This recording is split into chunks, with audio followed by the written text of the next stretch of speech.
நான் இதுக்கு முன்னாலே அந்த ரிப்பன் பில்டிங் போன அதில் அந்த தூய்மை அதுன்றதை விட இன்னொரு விஷயத்தில் நீங்கள் எடுத்திங்கன்னா நான் டெய்லி பயப்படுற ஒரு விஷயம் இந்த பவர் லைன் இது. நீங்கள் என்னோடய ட்விட்டர் பார்த்தீங்கன்னா உங்களுக்கு தெரியும், நான் டெய்லி இந்த எஸ்பெஷலி மழையெல்லாம் வர்ற டைமில் நான் ட்விட்டர் போடுறேன், தயவு செஞ்சு வெளியில் போகும்போது கீழே பார்த்துட்டு போங்க, சைடிலெல்லாம் பார்த்துட்டு போங்க. ஏன்னா போயிட்டே இருக்கும்போது டக்குன்னு கட்டாயம் மேலே விழும் இல்லையா.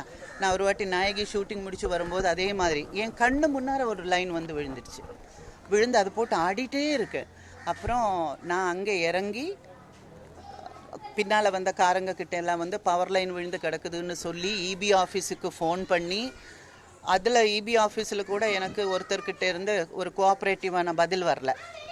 ஏங்க நான் இப்படி வந்துட்டு இருக்கேன், ராமபுரம் பக்கத்தில் அரசமரம் தாண்டி ஒரு இடத்துல வந்திருக்கேன், அங்கே ஒரு கரண்ட் லைன் விழுந்து கிடக்குது, நீங்கள் மெயின் ஆஃப் பண்ணுங்கன்னு சொன்னேன். சொல்லும்போது அவர் சொல்கிறாரு அது என்னோட ஏரியா இல்லைன்னு. நான் சொன்னேன் இதெல்லாம் எனக்கு தெரியாது, நான் ரெக்கார்ட் பண்ணி இதெல்லாம் எனக்கு தெரியாது, எந்த ஏரியாவோ ஒன்று உங்களை விட பெரிய ஆளாக இருக்கும், இல்லைன்னா உங்களோட சேம் அந்த ஃப்ரெண்ட் அந்த இதெல்லாம் இருக்கும், அவங்களுக்கு ஃபோன் பண்ணி இந்த ஏரியாவில் இப்படி நடந்திருக்கு நீங்கள் ஆஃப் பண்ண சொல்லுங்கன்னு சொல்லி நடக்கலை. அங்கே இருந்துக்கிட்டு இன்னொரு ஆஃபீஸர் எனக்கு தெரியும், பவர் இதில் இருக்கிற ஒருத்தருக்கு ஃபோன் பண்ணி, அவர் வந்து வேலை விட்டுட்டு வேறு ஊருக்கு போயிருக்காரு, அவருக்கு ஃபோன் பண்ணி அதுக்கப்புறம் அந்த இடத்த வந்து ஒரு வித்தின் 5-10 மினிட்ஸில் பவர் ஆஃப் பண்ணாங்க. அதாவது எது நடந்தாலும் நம்ம காப்பாற்றிடலாம். கீழே விழுந்தாலோ, நான் பாம்பு கடித்தாலோ, இல்லை ஒரு ஹார்ட் அட்டாக் வந்தாலோ, எது வந்தாலோ கரெக்டு டைமுக்கு ஹாஸ்பிட்டலில் போனால் சிபிஆர் கொடுத்தா காப்பாற்றிடலாம். இந்த உலகத்தில் உங்களால் காப்பாற்றவே முடியாத ஒரு விஷயம் பவர் லைன் ஆக்சிடெண்ட்டு தான். அதனால் அது ரொம்ப கேர்ஃபுல்லாக இருக்க வேண்டிய ஒரு டிபார்ட்மெண்ட்டு. பார்த்தாச்சுன்னா அங்கே இது தொங்கும், இங்கே இது தொங்கும், அந்த லைன்ஸ் வந்து ஓப்பனாக இருக்கும், இந்த குடல் மாலை எல்லாம் வெளியில் இருக்கிற மாதிரி லைன்ஸ் எல்லாம் வெளியில் கிடக்கும். ஏன் இன்னும் எத்தனை உயிர் போனாதான் இவங்க இது பண்ணுவாங்க? அந்த டிபார்ட்மெண்ட்டுக்கு காசு இல்லையா? அங்கே வேலைக்காரங்க இல்லையா? வேலை செய்கிறவங்க இல்லையா? ஸ்டாஃப் இருக்காங்கல்ல, அவங்களுக்கெல்லாம் வேறு என்ன வேலை?